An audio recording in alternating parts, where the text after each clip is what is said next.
props. So I want to welcome our online folks to our sanctuary.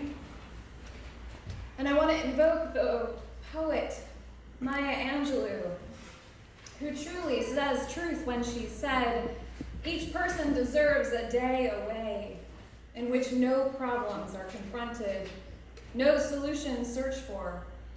Each of us needs to withdraw from the cares which will not withdraw from us."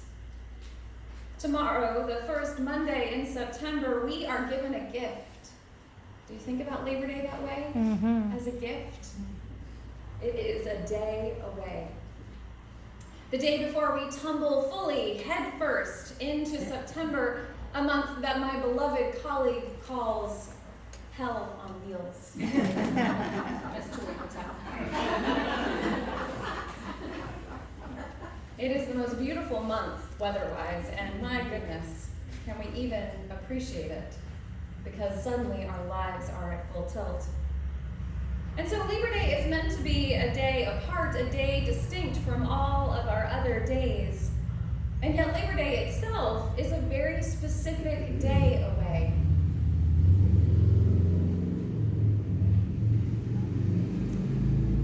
Here, 10,000 New York City workers walked off their jobs on September 5th, 1882. These 10,000 workers were reclaiming something.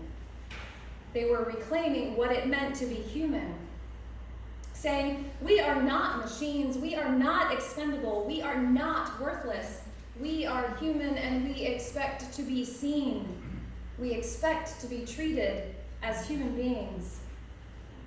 And so on this, our day away, which many of us hope to get away from the cares of the world, we might also be confronted with the fact that we need to mindfully consider how to reclaim our humanity, and how reclaiming our humanity actually is inherently tied to reclaiming our democracy.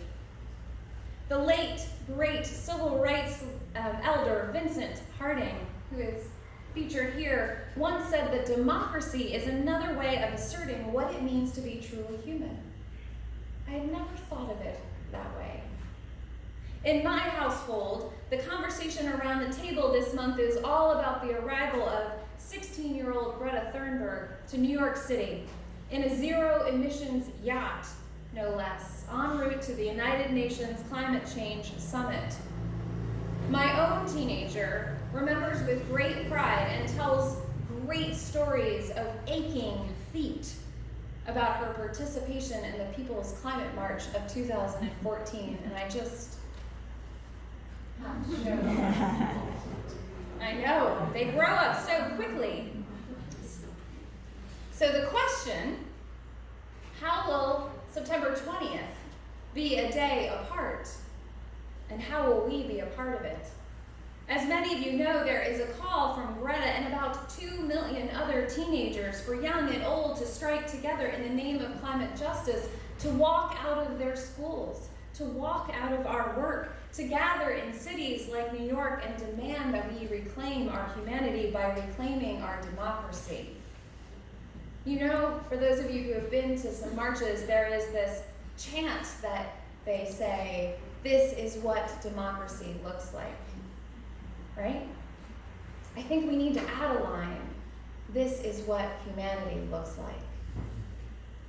Back and forth, humanity and democracy, so intertwined. And now my children are all for taking September 20th off.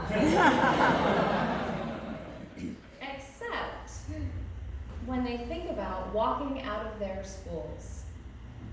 Am I gonna get detention, Mom? Will the security guard stop me at the door? It has led to a great conversation, a teachable conversation, where we ask the questions, well, what are we really for? And what's at stake right now? And what's the cost of playing it safe versus the cost of walking out? You might get detention. Vincent Harding says that in order to answer these questions, in order for our children to answer these questions, we can't just give them straight answers. Because inherently, my kids are going to be like, well, Mom, what do you want me to do? What am I allowed to do? What do you think I should do? But I want them to decide for themselves. And so Vincent Harding says what we have to do is tell good stories. He encourages young people to find the elders. He says, find those folks who nobody else knows. Find them. Sit with them. Ask them the right question so that the opening can take place. Because the opening is the place where you discover what you are really for. Harding himself would call out the names and stories of magnificent men and women of the Victory Tabernacle Seventh-day Christian Church in Harlem, a mix of working class and professional class who loved little Vincent Harding, who probably came forward for his backpack blessing the 1st of September. Those people recognized in Vincent possibilities that he did not see in himself. If you asked them what they were for, they would tell you time and time again, we are for love. And even when an adult, Vincent Harding, decided to leave the congregation because he came to believe differently, they kept on loving him. They taught him that love trumps doctrine every time. Every time. Consequently, Vincent Harding wove that love into his life's work as a leading civil rights leader until his dying day in 2014. He said that this country cannot become its best self until we can share the story of our elders and their stories become our own becoming. Just for a moment, think about the elders that you anchored yourself in during our meditation. When my children questioned whether or not they would get in trouble, I started to tell them stories. Stories that illustrated that their actions join a long line of generations who have asked the same question. What am I for? What is America for? I told them the story of our American elders who had been striking since before the Declaration of Independence was even penned, before, in fact, they were Americans. The earliest recorded strike occurred in 1768 when New York journeyman tailors, artists they were, protested a wage reduction. I told them the story about the 10,000 New York City workers on September 5th, 1882, and reminded them that they didn't get detention. They lost pay for an entire day. Pay that they couldn't go without, that fed their families, it meant life or death for them. And some of them returned to jobs that they couldn't have anymore. They're feeling really sorry about their detention right about now. But in that story, they hear what people are for, their humanity. One striker, an immigrant, said, "In the old country, I worked like an animal. And even before my children were born, the mark is on them, animal. Before God, I swear my children will not live as I have lived." How many of us have uttered that word? My children will not live as I lived. This is what humanity looks like, because this is what democracy looks like. I make sure that I know, and that my children know, and that you know the story of Dolores Huerta. How many of you know the story of Cesar Chavez? Yeah? Do you know Dolores Huerta? Anybody? Charlene, it's still you. She was in first service. Dolores Huerta was the co-founder with Cesar Chavez of the United Farm Workers, but so many of us don't know her name. They made a great team together. He was the dynamic leader and speaker, and she was the skilled organizer and tough negotiator. She eventually became known for coining the phrase, "Sí, se puede," yes, we can. Huerta inherited this spirit from her parents. Born in 1930 in Dawson, New Mexico, she eventually moved to Stockton, California. Her father was a union activist and a New Mexico State Assemblyman. Her mother was an entrepreneur who owned a 70-room hotel, and she ensured that her prosperity was not at the sacrifice of her kindness and compassion. She offered affordable rooms in her hotel to low-wage workers, often waiving the fee altogether.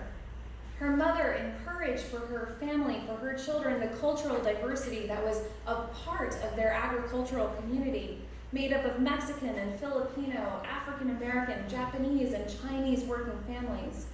Huerta knew their stories.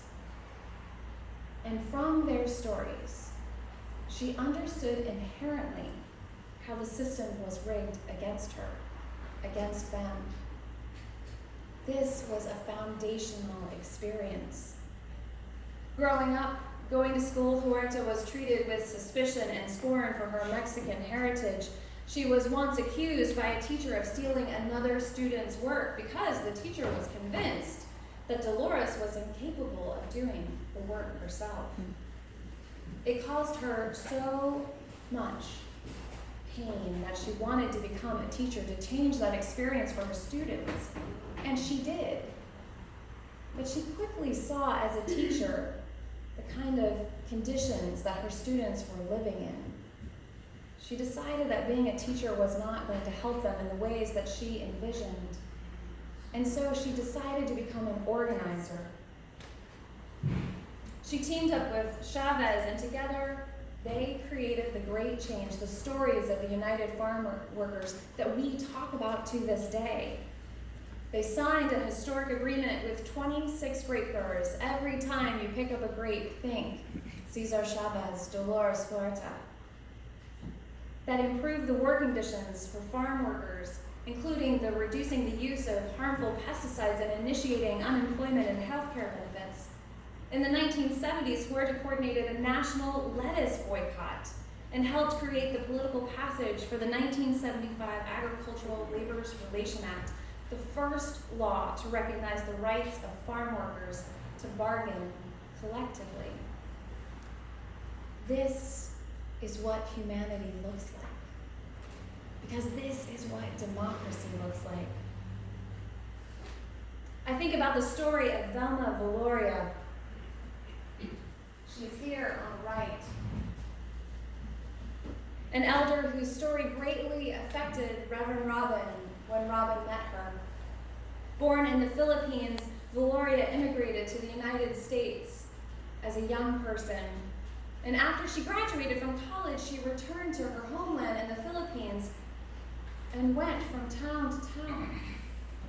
She was confronted by the martial law of her homeland and the effect, the injustice that was wrought upon her people. It changed her life. She came back to the United States and began working with the Union of Democratic Filipinos, who tried and eventually won, taking the dictatorship down. And then Valoria did something interesting. She turned her gaze from the Philippines back to the United States. After years as an immigrant herself, experiencing racism and discrimination and American imperialism, she started analyzing our democracy, discerning how well protected discrimination was. How could she make a difference, she thought. She ran for office, and she won, becoming the first Asian American woman elected to the Washington State Legislature. And what did she do? She made sure that humanity was recognized. When 3 Filipino Americans were murdered inside the King County Courthouse, her position allowed her to create a law to criminalize human trafficking on the state level. It was the first in our country, and it was a law that continued in 48 states after that. This is what humanity looks like, because this is what democracy looks like. I want to tell you and remind myself of the story of Elder George Gale. He looks like an elder, right? Mm-hmm. Elders come in all ages. He was born in the same southern Indiana town as John Cougar Mellencamp. Do we have any Johnny Cougar fans out there? Yeah, thank you for coming forward and risking that. Johnny Cougar, that's what they called him. And George Gale loved him. He loved him and he loved his hometown in Indiana. And this is how he describes it. Medora, Indiana is really one of these small towns that's gone through tough times. There was a brick plant started in 1902, and basically it cranked out 54,000 handmade bricks a day for some 90 years. And then it closed, and those 50 jobs that people really depended on left, particularly for an 800-person town. And then there was the plastics plant that also employed people in Medora, and it too shut down. So that when you visit Medora today, there's not really a lot left. He says, I was back visiting my dad the other day and finally saw that the last store in the downtown had shut. There's nothing left. Nearby Scott County made national news in 2015. It was one of the communities really hit hard by the opioid crisis. But in this case, in a town of 4,200 people, almost 200 people contracted HIV from sharing a very small set of needles, and actually had the most concentrated HIV epidemic in US history. So he says, this is the part of the country that's had a rough go of it. This is my home. Gale witnessed firsthand the despair of poverty, both in his own life but also in his friends and neighbors. And that became his first foundational experience. When his parents split up at the age of 11, Gale moved to Bloomington, Indiana, which you can imagine after being in Medora was like moving to New York City. Thousands of people. He moved across the street from the Indiana University housing for international students and their families. So he suddenly went from being in an all-white town where everybody had been born and lived in Medora, Indiana, to living across the street and becoming best friends with people from Zimbabwe and Malaysia and Nigeria. His obsession each and every day was to organize a basketball game at recess. Now, he had seen that he was a Hoosier after all, so you should know that in Indiana, basketball is king, if you don't already know that. He was a Hoosier, and he saw all of the rich kids playing basketball. And he got together with all of his international friends, and each day, instead of looking at his homework, he would take a lunch napkin and try to map out all the different game plans that they could have as a team. He thought, we can do this. And so each day at recess, they played basketball. And this little international basketball team with one hick from Indiana got beat at 31 recesses in a row. 31. Until finally, they started to even it out. George Gale says that as an adult, he wishes that he could go back and tell his teenage self to open his mind. He had no idea what soccer was. But if he had known what soccer was, he says he's sure that they would have been killing it from day one. It's amazing how these experiences of just growing up and living can become foundational to who you are and who you become. Because one day, as a 20-year-old, George Gale hit bottom. By that time, his anger at life and the despair that he saw all around him led to a bad drug habit. He found himself in a soup kitchen. He was hungry. And so every day he came to that soup kitchen to feed his physical hunger. One day he noticed that people who ate in the soup kitchen could also help out, so he started washing dishes each and every day. And it led to an actual job washing dishes. And so Gale found out that people needed him and that he loved serving them. And one day as he is mopping the floor, he looks up out of the soup kitchen and he starts to put things together. Said, wait, This is basically the same group of people eating here as the first day I came in. Now, I didn't grow up being taught the structures and systems and all of this stuff. You know, Indiana isn't where you go to get your leftist analysis, just in case you're wondering. But I knew enough. I knew enough to be like, okay, nobody's died on our watch from hunger. But at the end of the day, the reasons that people are poor haven't changed either. And there's gotta be a better way. There's gotta be a better way. Gail finds a copy of community organizer Saul Alinsky's book, Rules for Radicals. And he starts sitting down with people at the soup kitchen and at the homeless shelter next door. He starts knocking on doors in the public housing and asking questions like, what are you upset about? What do you care about? Basic organizing questions. And based on their answers, they begin affecting change.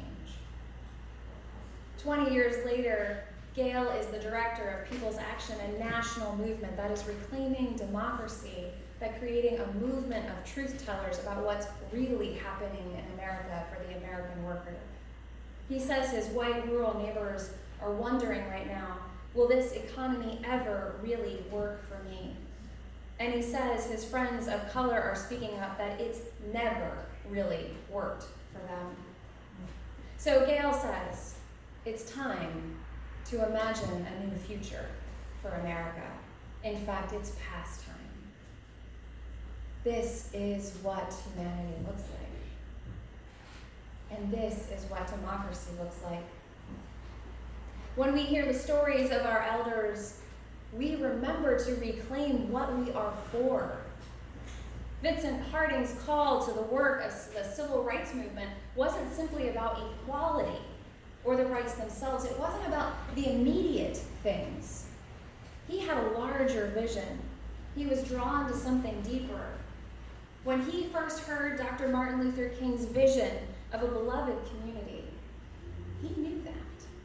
He had seen that. When he first heard Dr. King's love, compassion, and commitment to growing a real democratic nation as a beloved community, Harding could see it.